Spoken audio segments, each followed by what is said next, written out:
वबिमा अन्नी कादिरिय्युन अक़ूल अदरिक अक़दक जीलानी अदरिक अक़दक जीलानी। आज की ये बारौनक बज़्म और पुरनूर महफिल जिसमें हम और आप शिरकत की सआदत हासिल किए हुए हैं। आइए सबसे पहले मुस्तफ़ा जान रहमत सरवरी कायनात फ़ख्र मौजूदात अलैहि तहियत व सना की बारगाह नाज में दुरूद व सलाम का नजरान अक़ीदत पेश करें और पढ़ें। अल्लाहुम्मा सल्लि अला सय्यदना व मौलाना मुहम्मद मादिल जूद वल करम व आलिहि किराम अजमईन। हज़रात, ये महफिल, ये इजलास ईसाल सवाब के लिए है।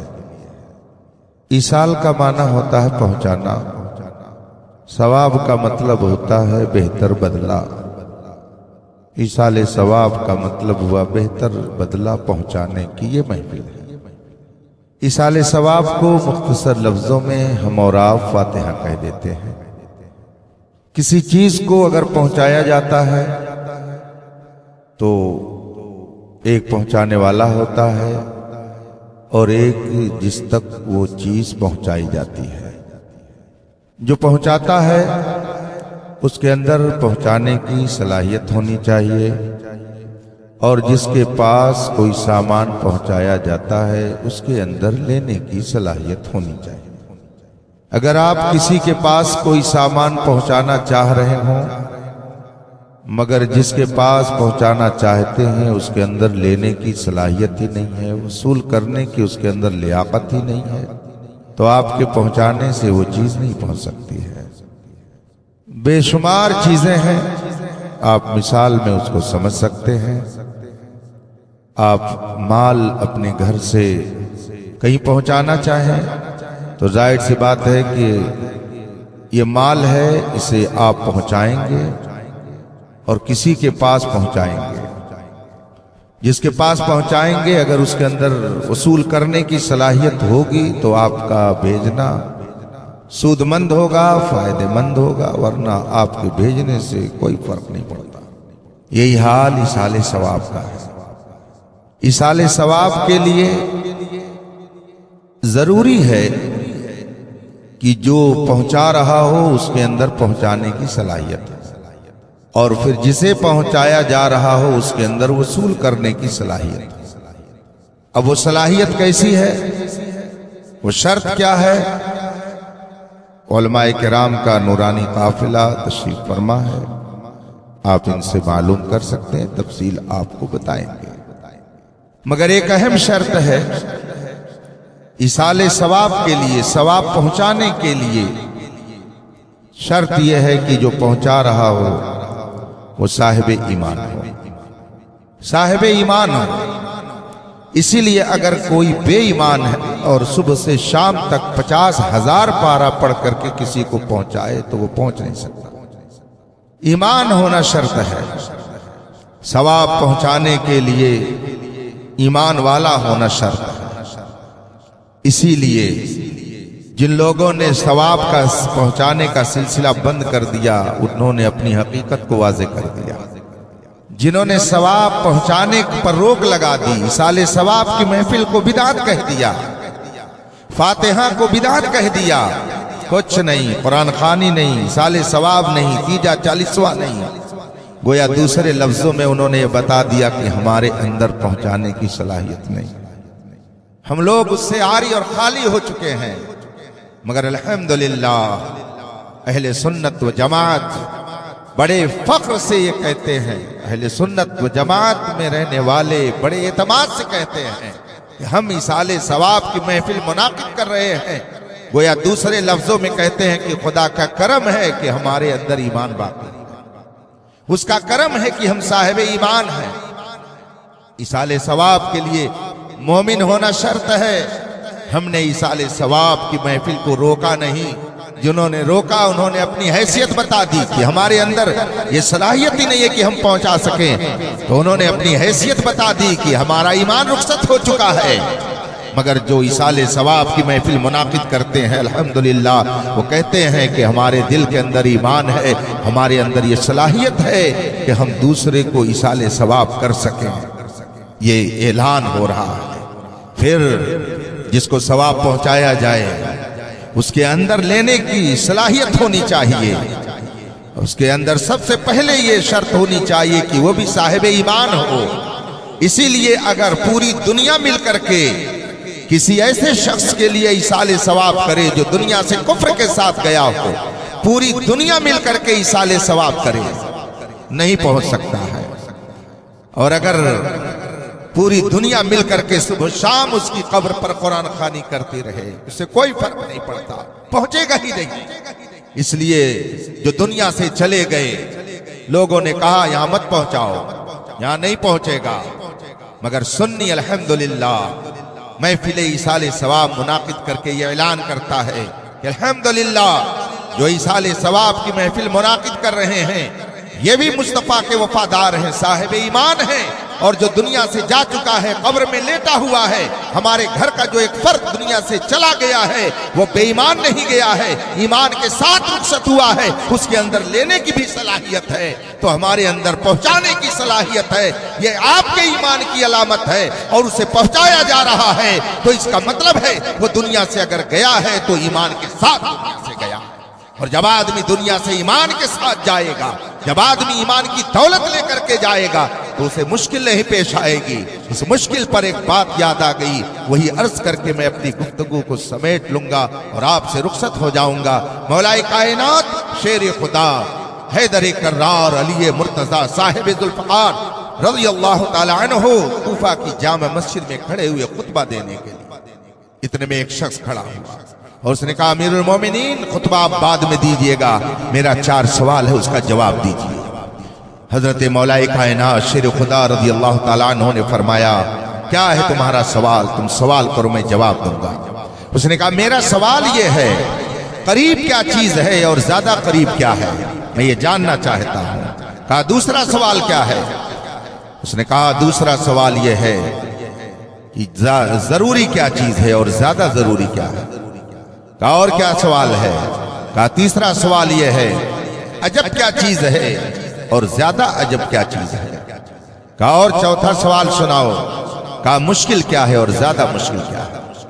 ये 4 सवाल उसने किया। मौलाए कायनात जिनके बारे में अल्लाह के रसूल सल्लल्लाहु अलैहि वसल्लम ने फरमाया है अना मदीनतुल इल्म व अलीयुन बाबुहा, मैं शहरे इल्म हूँ, अली उसके दरवाजा है, इल्म का दरवाजा खुदा। हजरत अली रज़ियल्लाहु ताला अन्हु से जब उसने पूछा करीब क्या चीज है और ज्यादा करीब क्या है, हजरत अली रज़ियल्लाहु ताला अन्हु मौलाए कायनात इरशाद फरमाते सुनो कयामत करीब है, कयामत करीब है। तुमने यही तो पूछा है कि करीब क्या है और ज्यादा करीब क्या है। सुनो कयामत करीब है। अब मैं अर्ज करता हूं बेशक कयामत करीब है, इसमें कोई शक नहीं है। कुरान करीब इरशाद फरमाता है इक़्तरबति साअतु वंशक़्क़ल क़मर, कयामत करीब हुई और चांद के 2 टुकड़े हो गए, चांद फट गया। कयामत करीब है, हम इसको मानते हैं, लेकिन इतनी भी करीब नहीं है कि सुबह आ जाए, इतनी भी करीब नहीं है कि इसी साल आ जाए। अभी तो बहुत सारे फितने बाकी हैं, अभी तो बहुत सारी आजमाइशें बाकी हैं, अभी तो इतने फितने आएंगे कि आदमी को ईमान बचाना मुश्किल होगा। मेरे आका सल्लल्लाहु अलैहि वसल्लम ने एक मौके पर इरशाद फरमाया इन्नी लअरल फितना तक़ौ खिलाल बुयूतिकुम कवक़इल मतर, मैं तुम्हारे घरों पर फितने ऐसे गिरते हुए देख रहा हूं जैसे कि बारिश के कतरे टपकते हैं। तुम्हारे घरों पर इतने फितने आएंगे कि तुम्हें ईमान बचाना मुश्किल हो जाएगा। अभी वो दौर आने वाला है, आहिस्ता आहिस्ता आ रहा है, कयामत करीब है। हजरत अली रज़ियल्लाहु ताला अन्हु फरमाते हैं मगर इतनी भी करीब नहीं है कि साल 2 साल 4 साल में आ जाए। करीब है, मैं भी इसको मानता हूं, लेकिन इतनी करीब नहीं है कि 10-20 साल में आ जाए। अभी बहुत टाइम लगेगा, अभी तो न जाने क्या क्या होगा, अभी तो इतने फितने आएंगे कि इंसान को ईमान बचाना मुश्किल होगा। अभी और बड़ी बड़ी निशानियां जाहिर होंगी।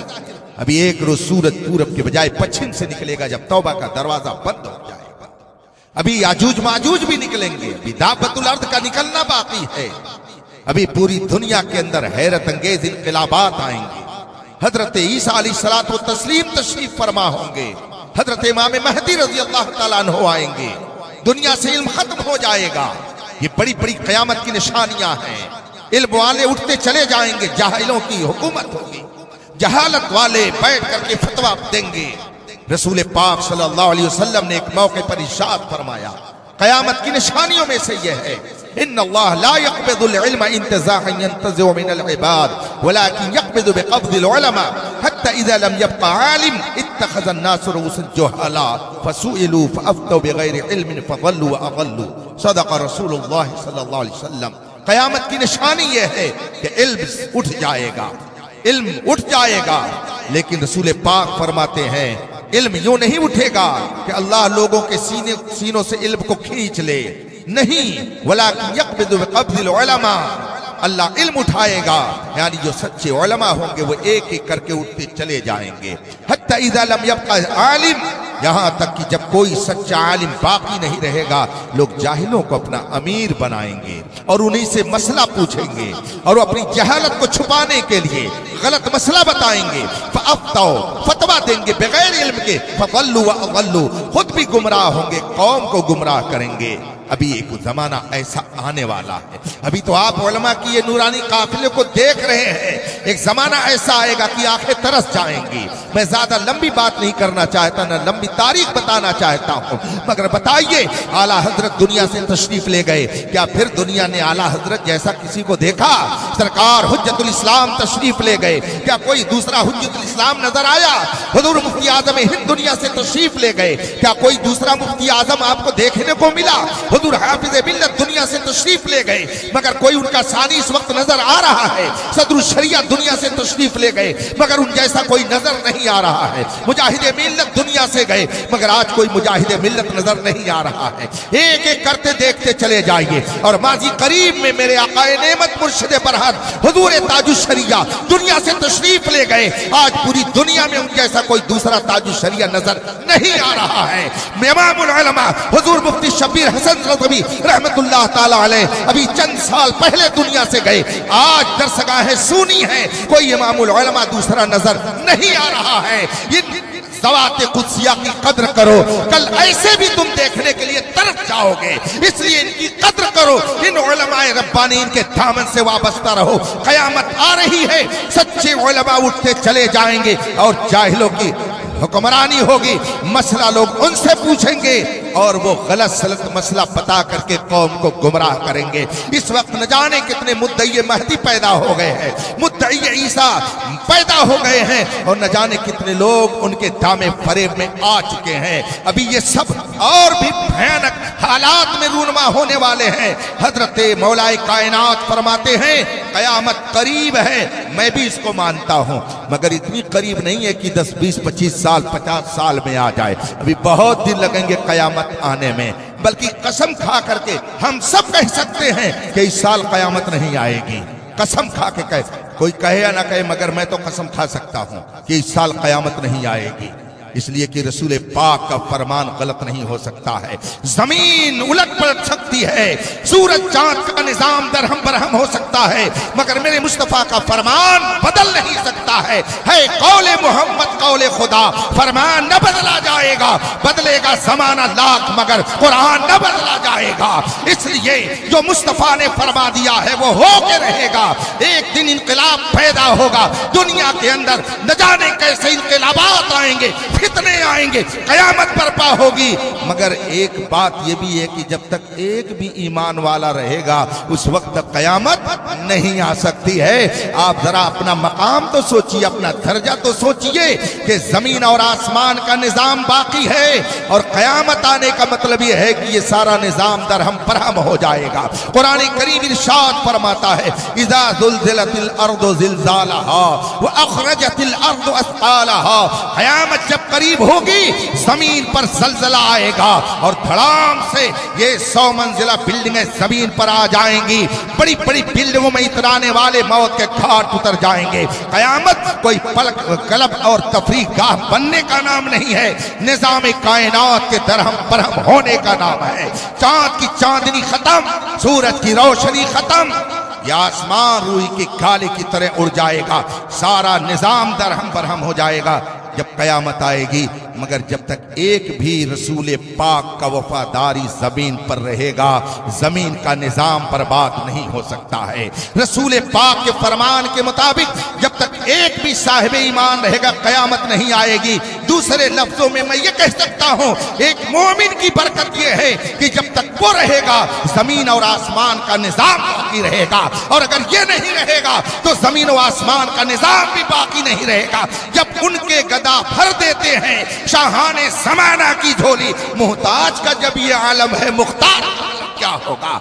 जब मुस्तफा के गुलामों की ये शान है कि इनकी बरकत से जमीन और आसमान का निजाम कायम है, तो भला मुस्तफा जान रहमत की अजमत का कौन पता लगा सकता है। कयामत करीब है, इसमें कोई शक नहीं, मगर इतनी भी करीब नहीं है कि 4-6 महीने में आ जाए। कसम खा के कहा जा सकता है कि इस साल कयामत नहीं आएगी। मौलाए कायनात फरमाते हैं कयामत करीब है। तुमने पूछा है क्या चीज करीब है और क्या चीज ज्यादा करीब है। सुन, मौलाए कायनात फरमाते हैं कयामत करीब है मगर मौत, आगे बोलिए ना, हाँ मौत ज्यादा करीब है। कयामत करीब है मगर मौत, हम सब कसम खा के कह सकते हैं कि इस साल कयामत नहीं आएगी। मगर आप में से कोई जियाला है जो ये कसम खा के कह दे कि आज रात मुझको मौत नहीं आएगी? कोई कह सकता है कि इस साल मुझको मौत नहीं आएगी? कोई कह सकता है 2 महीना मुझको मौत नहीं आएगी? हजरत अली रज़ी अल्लाह ताला अन्हु फरमाते हैं कयामत करीब है मगर मौत ज्यादा करीब है। और जो ज्यादा करीब होता है उसका लिहाज किया करो, जो ज्यादा करीब होता है उसका एतबार ज्यादा होता है। अल्हम्दुलिल्लाह हम सब एक दूसरे से ज्यादा करीब है, इसलिए मोहब्बतों का पैमाना छलकता रहता है। हुजूर गुलजार मिल्लत देखते हैं, फरमाते ये लीजिए एक लुकमा आप खा लीजिए। इधर से कहा जाता हुजूर इसको जूठा करके आप दे दीजिए। हजरत मौलाना कमाल अख्तर साहब चाहते हैं कि हजरत एक लुकमा मेरे मुंह में डाल दे। उधर से हजरत नाज़िम आला साहब दामा जिल्लुल आली के सामने हजरत एक बादाम रखते, हजरत खा लीजिए। ये कुर्ब है जो एक दूसरे को लिहाज करने की तालीम दे रहा है। जो ज्यादा करीब होता है उस पर ज्यादा नजर रखा करो। गोया मौलाए कायनात फरमाते हैं मौत से गाफिल मत रहना, ये तुमसे ज्यादा करीब है तो तुम्हें उसका ज्यादा लिहाज रखना चाहिए। हजरत अली रज़ी अल्लाह ताला अन्हु फरमाते हैं कयामत करीब है मगर मौत ज्यादा करीब है। अभी मैंने जाना कि हजरत मौलाना रिजवान साहब अलैहि रहमा दवा लेने के लिए अपनी वालिदा की खातिर जा रहे थे। क्या उनके तस्वुर में यह रहा होगा कि आज ये दिन आ जाएगा? उनकी माँ के जहन में यह बात रही होगी कि ऐसा हो जाएगा? क्या उनकी बहनों ने यह सोचा होगा? क्या उनके भाइयों ने यह सोचा होगा? क्या उनके दोस्तों ने यह सोचा होगा? वो तो इसलिए दवा के लिए भेज रही थी कि जाएगा बेटा भी जल्दी से दवा मेरे लिए ले करके आएगा। बहन अगर रही होगी घर में और पैसा बहन या भाई ने दिया होगा तो उनको भी ये दिल में उनके ये तमन्ना रही होगी, ख्वाहिश रही होगी कि जल्दी से दवा ले करके आ जाएगा। कहाँ तस्वुर था मौत का? कयामत करीब है मगर मौत, इसलिए अपनी दौलत पर, अपने इल्म पर, अपने हसब नसब पर, अपने हुस्न जमाल पर, अपनी जायदाद पर, अपनी आला औलाद पर गुरूर घमंड मत करो। ये घमंड कब टूट जाए कुछ कहा नहीं जा सकता है। हजरत सैयदना इमाम ग़ज़ाली रज़ी अल्लाह ताला अन्हु इमामुल अस्फ़िया वल अत्क़िया हैं। इमाम ग़ज़ाली इह्याउल उलूम में नसीहत कर, मुकाशफतुल क़ुलूब में नसीहत करते हुए तहरीर फरमाते हैं, है अपने इल्म पर घमंड करने वाले, सोचता है मैं बहुत काबिल हूं, कितना बड़ा तू अल्लामा हो गया है, कितना बड़ा तू इल्म वाला हो गया है। चल बता तू जन्नत में जाएगा कि जहन्नम में जाएगा? बता तेरा अंजाम क्या है? तुझे अपने अंजाम की फिक्र है या नहीं है? इतने लोग बैठे हुए हैं, मैं इन बुजुर्गों को अलग कर देता हूं मगर सबको लेकर के अपने आप को भी कहता हूं, हम में से कौन गारंटी से कह सकता है कि हम जन्नत में जाएंगे? उम्मीद सबको लगी हुई है मगर गारंटी से कोई नहीं कह सकता कि हम जन्नत में जाएंगे। इमाम ग़ज़ाली फरमाते हैं, है इल्म वाले तू अपने इल्म पर गुरूर और घमंड करता है, सुन बता तेरा अंजाम क्या है, तेरा नतीजा क्या है? है, तेरा ठिकाना क्या है। अब वो खामोश है। अल्लाह की रहमत से उम्मीद है कि जन्नत में जाऊंगा, मगर कन्फर्म नहीं हूं अभी कि किधर जाऊंगा। इमाम गज़ाली फरमाते हैं तेरा इल्म कैसा है कि तुझे अपने अंजाम की खबर नहीं है, तुझे अपने ठिकाने की खबर नहीं है। तू जब अपने अंजाम का इल्म नहीं रखता है तो तुझे जेब नहीं देता है कि तू अपने इल्म पर घमंड करे। तेरा इल्म इतना कम है कि अपने अंजाम की तुझे खबर नहीं है, और इल्म थोड़ा सा आ गया तो उस पर तो गुरूर करता है। तेरे लायक नहीं है कि तू इल्म पर गुरूर और घमंड करे। फरमाते हैं है हुस्न और जमाल पर नाज करने वाले इमाम गज़ाली फरमाते हैं अपने हुस्न पर तू नाज करता है, घमंड करता है। रब ने तुझे हुस्न दे दिया है तो उसकी खुदनुमाई के लिए, उसकी नुमाइश के लिए तू दिन रात बेताब नजर आता है। इमाम गज़ाली फरमाते हैं अपने हुस्न पर नाज करने वाले सन, अगर एक महीना मुसलसल तुझे बुखार आ जाए तो तेरा आशिक भी तेरी तरफ देखना गवारा नहीं करेगा, तेरा सारा हुस्न खत्म हो जाएगा। ऐसी नापायदार चीज पर तू घमंड करता है, तेरे लिए जेब नहीं देता है कि ऐसी नापायदार चीज पर घमंड करे। इमाम गज़ाली आगे बहुत सारी नसीहतें फरमाते हैं, उसके लिए किताब का आप मुताला करें। मौला कायनात रज़ी अल्लाह ताला अन्हु ने इरशाद फरमाया क़यामत करीब है मगर मौत, इसलिए अपनी दौलत पर इतराओ नहीं, अपनी जवानी पर इतराओ नहीं। जब उलमा समझाएं कि शरीयत पर अमल करो, रसूल पाक से मोहब्बत करो, शरीयत के मुताबिक जिंदगी करो, तो ये कह करके मत चले जाओ ओल्ड मैन, ये सब पुरानी ज़हनियत के लोग हैं। नया जमाना है, नई तरक्की चाहिए। इन लोगों को दुनिया से कोई मतलब नहीं है। दुनिया कहां से कहां चली गई। मौलाना लोग वही 1400 साल पुरानी बात बता रहे। ये मत कहो, ये उलमा वो हैं जो आपकी आक़िबत को संवारने के लिए दिन रात कोशिश करते हैं। अल्लामा अब्दुल अली मेठी मुबल्लिग़ इस्लाम अलैहि रहमत व रिज़वान खलीफा आला हज़रत है, मुख्तलिफ ज़बानों में वो तकरीर फरमाते थे। तकरीबन 70,000 गैर मुस्लिमों ने उनके हाथ पर इस्लाम कबूल किया। वो ऐसे अजीम मुबल्लिग़ थे। वो फरमाते हैं तुम कहते हो आगे चलो तो तरक्की करोगे, आगे चलो तो इज्जत मिलेगी, आगे चलो तो वक़ार मिलेगा। मुबल्लिग़ इस्लाम अपनी तकरीर में फरमाते हैं मैं कहता हूं पीछे चलो, पीछे चलो और पीछे चलो और पीछे चलो और पीछे चलो। 1400 साल पीछे चले जाओ, मुस्तफा के सच्चे वफादार बन जाओ। सहाबा ने कहा था तुम भी आवाज लगाओगे कि दश्त तो दश्त है, दरिया भी न छोड़े हमने, बहरे जुल्मात में दौड़ा दिए घोड़े हमने।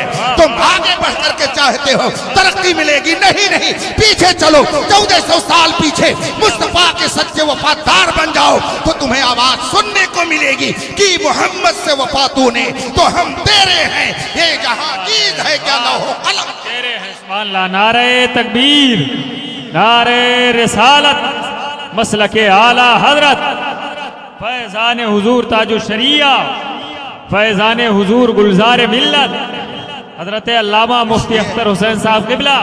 उलमा जब मसाइल बताएं तो उनके सामने इतराओ नहीं, घमंड मत दिखाओ। ये मत दिखाओ कि दुनिया बहुत तरक्की कर गई है। कहां से कहां चली गई, मुझे बताओ दुनिया कहां से कहां चली गई। कारून कहां चला गया, शद्दाद कहां चला गया, नमरूद कहां चला गया, कारून कहां चला गया, अबू जहल कहां चला गया, ये बड़े बड़े दौलतमंद कहां चले गए।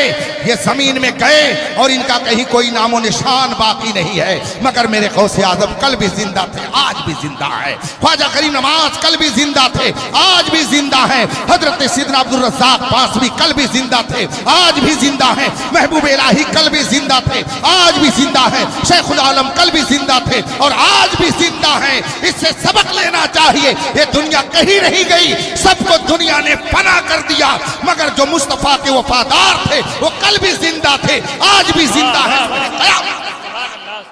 जिंदाबाद जिंदाबाद, वाह वाह, सुभान अल्लाह सुभान अल्लाह। अभी 2 रोज पहले मैं चेन्नई था, मद्रास। बहुत दिनों से तमन्ना थी वहां बुजुर्गों के आस्थाने पर हाजिरी देने की। हजरत सैयदना तमीम दारी रज़ी अल्लाह ताला अन्हु, हजरत सैयदना तमीम अंसारी रज़ी अल्लाह ताला अन्हु, सहाबी रसूल का मज़ार मुबारक हाजिरी दी, मगर एक जगह जाने की और तमन्ना थी। दिन में इतनी मसरूफियत थी कि जा न सके। रात में प्रोग्राम खत्म हुआ, जो लोग साथ में थे मैंने उनसे कहा दिल की तमन्ना दिल में मत रहने दो, हाजिरी देने दो। कहा ठीक है हजरत 12 बज रहे हैं, मैंने कहा बाहर ही से हाजिरी हो जाएगी, कदमबोसी हो जाएगी, इंशाअल्लाह फैज मिल जाएगा। रात में 12 सवा 12 बजे के करीब हम चेन्नई की जामा मस्जिद में पहुंचे। एक अजीमुशान सहन शानदार जामा मस्जिद और उसके बगल में उस आली मर्तबत का मरकद अनवर जिसकी जियारत के लिए बरसहा बरस से मैं अपने दिल में तमन्ना रखे हुए था, जिसे मलिकुल उलमा कहा जाता है, आला हजरत जिसे बहरुल उलूम कहते हैं। मैं उनकी मज़ार के मज़ार पाक पर हाजिर हुआ, जिसे किताबों में मलिकुल उलमा लिखा जाता है, उलमा के बादशाह आला हजरत जिन्हें बहरुल उलूम लिखते हैं, यानी इल्मों का समंदर। आला हजरत उन्हें बहरुल उलूम के लक़ब से याद करते हैं। बहुत दिनों से तमन्ना थी, इसलिए कि उनकी एक बहुत ही मशहूर मारूफ और बहुत मुश्किल और टफ किताब मैं पढ़ता और पढ़ाता आया हूँ। किताब का नाम है फवातिहुर रहमूद शरह मुसल्लमुस सबूत। मुसल्लमुस सबूत अरबी में वाकई मुसल्लमुस सबूत है। इसके हवाले से हजरत अल्लामा मुफ्ती कमाल अख्तर साहब से पूछिएगा, ये कितनी मुश्किल किताब है। और इस किताब की अरबी में 2 जिल्दों में शरह लिखने वाली जात मलिकुल उलमा अल्लामा अब्दुल अली फिरंगी महली रज़ी अल्लाह ताला अन्हो की जात है। रात में 12:15 बजे के करीब मैं उनकी तुरबते अनवर पर हाजिरी देने के लिए कशा कशा पे पहुंचा। ऐसा लग रहा था कि मैं अपने किसी मुशफिक मुरब्बी और अपने किसी मुअल्लिम की बारगाह में हाजिर हो गया हूँ। रात में पुरसकून माहौल तकरीबन आधा घंटा हमने बैठ करके फयूज़ व बरक़ात हासिल करने के लिए अर्ज़ व मारूज़ पेश की। और उसके बाद जब मैं खड़ा हुआ तो देखा इधर उधर कुछ कतबे वहां पे लटकाए हुए थे। मैंने देखा एक जगह शजरे तैयबा लिखा हुआ था, सोचा इसको जरूर पढ़ूंगा। करीब हुआ, रात का वक्त था, रोशनी थोड़ी थी मगर पढ़ने की कोशिश कर रहा था। जब मैंने पढ़ा तो उसमें शजरे तैयबा लिखा हुआ। सुभान अल्लाह, उस वक्त मेरे गुलजारे मिल्लत वहां भी मुझको याद आए। क्यों याद आए? इसलिए कि मैंने देखा उसमें लिखा हुआ इलाही बहुरमते मलिकुल उलमा बहरुल उलूम अल्लामा अब्दुल अली फिरंगी महली, और उसके नीचे लिखा हुआ इलाही बहुरमते मुल्ला निजामुद्दीन फिरंगी महली। उसके नीचे देखा तो लिखा हुआ था इलाही बहुरमते सैयदना अब्दुल रज़्ज़ाक़ बासवी रहमतुल्लाह अलैह। मैंने ये सोचा ये दिल क्यों खिंच करके इतने दिनों से जा रहा था, क्योंकि दिल इधर खिंच रहा था तो उधर भी खिंच रहा था। आप नहीं समझ सके कि ये कौन जात है। अल्लामा अब्दुल रज़्ज़ाक़ बासवी रहमतुल्लाह ताला अलैह रज़ियल्लाहु तबारक व तआला अन्हु के मुरीद खास थे।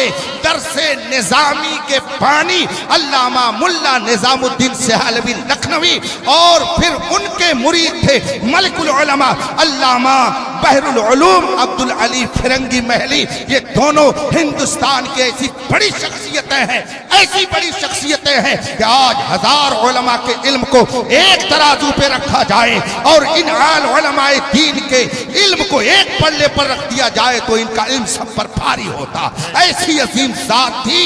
और मैंने देखा कि ये दोनों सिलसिले इरादत में जुड़े हुए हैं। आज जिस सिलसिले की इशाअत मेरे गुलजारे मिल्लत दरबार, क्या बात है, सुभान अल्लाह। हाजिरी दी मैंने वहाँ पे, माशाअल्लाह बहुत ही मुझे सुकून मिला जब मैंने उनकी बारगाह में हाजिरी दी। और मौत को भी याद किया जाता है कब्रों पे जाकर के। रसूल पाक ने फरमाया कुन्तु नहैतुकुम अन ज़ियारतिल क़ुबूर फ़ज़ुरूहा फ़इन्नहा तुज़हिदुद दुनिया व तुज़क्किरुल आखिरा। रसूल पाक फरमाते हैं सल्लल्लाहु अलैहि वसल्लम कि मैंने तुम्हें अव्वलन कब्रों की ज़ियारत से मना किया था, लेकिन अब हुक्म देता हूँ कब्रों की ज़ियारत करो। क्यों? पिकनिक मनाने के लिए नहीं जैसा कि आजकल लोग समझते हैं, बल्कि इसलिए कब्रों की ज़ियारत करो। मेरे आका फरमाते हैं जब तुम कब्रों की ज़ियारत को जाओगे तो तुम्हारा दिल दुनिया से उचाट होगा और आखिरत की तुम्हें याद आएगी। आखिरत का तस्करा तुम्हारी निगाहों के सामने होगा। मौत ज्यादा करीब है, इसलिए उसको याद रखा करो। 3 सवाल का जवाब इंशाअल्लाह फिर किसी मौके पर मैं आपकी बारगाह में देने की कोशिश करूंगा। मेरे भाइयों, हमको और आपको आखिरत की फिक्र करनी चाहिए। हजरत मौलाना जामिई साहब की अभी उम्र इस मंजिल पर भी नहीं पहुंची थी कि वो शादी ब्याह के मरहले से गुजर जाते। मैंने हालात मालूम किए, अभी बिल्कुल नौउम्री में वो दुनिया से चले गए।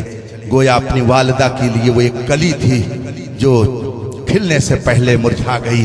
हम ये कह सकते हैं उनके वालिदैन, उनके भाई, उनके अहबाब के दिल से पूछे कि उन पर क्या गुजरती होगी। लेकिन इस मंजिल से सबको गुजरना है।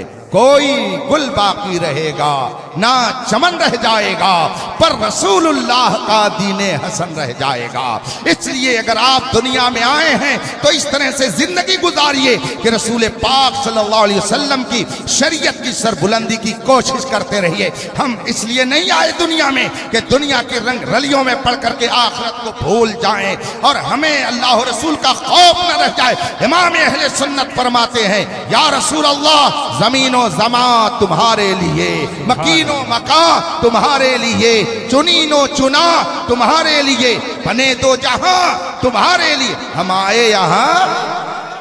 हाँ, ये कहते तो है, अजहरी कॉन्फ्रेंस है ना। हाँ, इस कॉन्फ्रेंस का पैगाम है मेरे ताजु शरिया का, नबी से जो हो बेगाना उसे दिल से, हाँ, अपनी चलाने की कोशिश भी मत कीजिएगा। जो लोग अपनी चलाने की कोशिश करेंगे उनकी नहीं चलेगी। मैंने देखा है कई एक लोगों को जो अपनी चलाने की कोशिश करते रहे तो उनका पहिया भ्रष्ट हो गया।